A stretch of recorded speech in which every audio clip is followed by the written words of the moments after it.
Hey guys, welcome to our channel. If you like the video, तो please like and share, and don't forget to subscribe to our channel and comment down all of your questions and suggestions. Thank you. नमस्कार दोस्तों, स्वागत है आपका अपने channel परिचय में। स्वामीनारायण मंदिरों को उनके भव्य परिसर और बेहद बारीक काम के लिए जाना जाता है। पहला मंदिर गुजरात के अहमदाबाद में ब्रिटिश काल में बना था, जिसके बाद इसके अनुयायी बढ़ते ही चले गए। स्वामीनारायण मंदिर की रचना ही मन को मोहित कर लेती है। गुजरात समेत विदेशों में अनेक स्वामीनारायण मंदिर अपनी भव्यता और अद्भुत रचना के लिए विशेष रूप से जाने जाते हैं। दिल्ली का स्वामीनारायण मंदिर लगभग 100 एकड़ में फैला हुआ है और इसे दुनिया के सबसे विशाल परिसर वाले हिंदू मंदिर के तौर पर गिनीज बुक में शामिल किया गया है।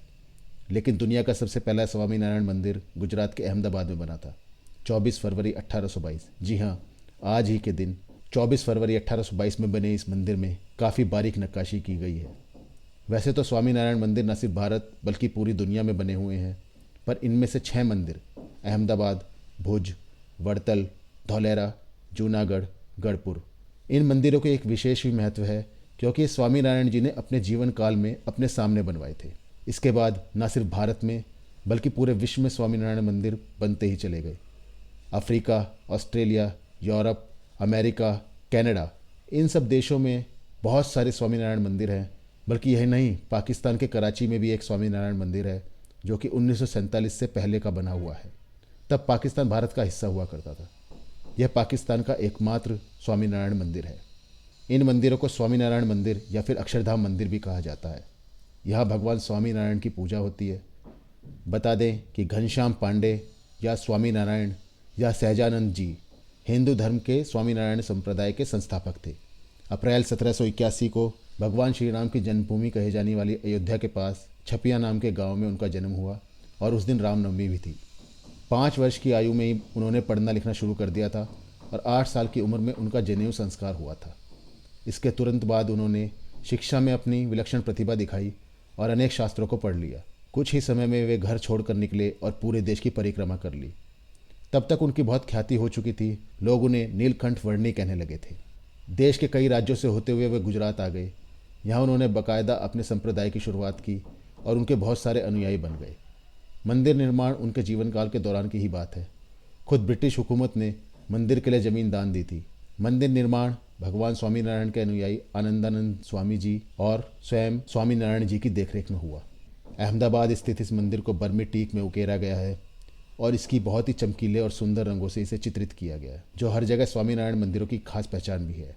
यहाँ पर स्वामीनारायण की रखी हुई कई मूर्तियाँ हैं, साथ ही उनकी व्यक्तिगत मूर्तियाँ भी यहाँ रखी हुई हैं। मंदिर में अलग अलग हिस्से अलग अलग काम के लिए आरक्षित है। जैसे कि एक हिस्सा केवल महिलाओं के लिए है। यहाँ महिलाओं के ठहरने से लेकर उनके लिए अलग अलग तरह की वर्कशॉप और पढ़ाई लिखाई भी चलती रहती है।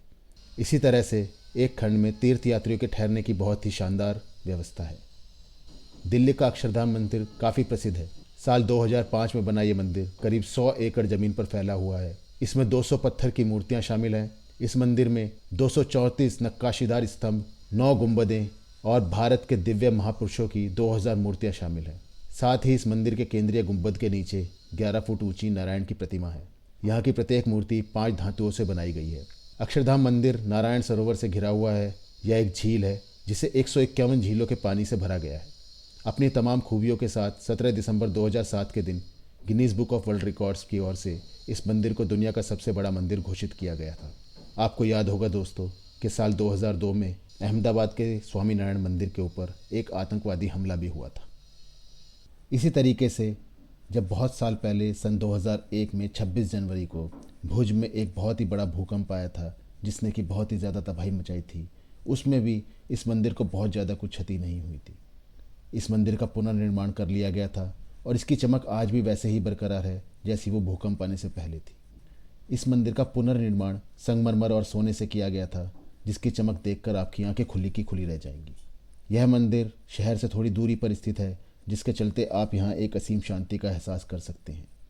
वैसे तो आप विश्व में किसी भी स्वामीनारायण मंदिर में जाएंगे तो आपको एक असीम शांति का एहसास होगा ही, क्योंकि आज ही स्वामीनारायण मंदिर का स्थापना दिवस है। तो मैंने सोचा क्यों ना आज इसी टॉपिक को कवर किया जाए। दोस्तों, उम्मीद है कि आपको आज का वीडियो पसंद आया होगा। मैं कल फिर किसी नए विषय को लेकर आपके सामने आता हूँ। तब तक के लिए धन्यवाद। Thank you.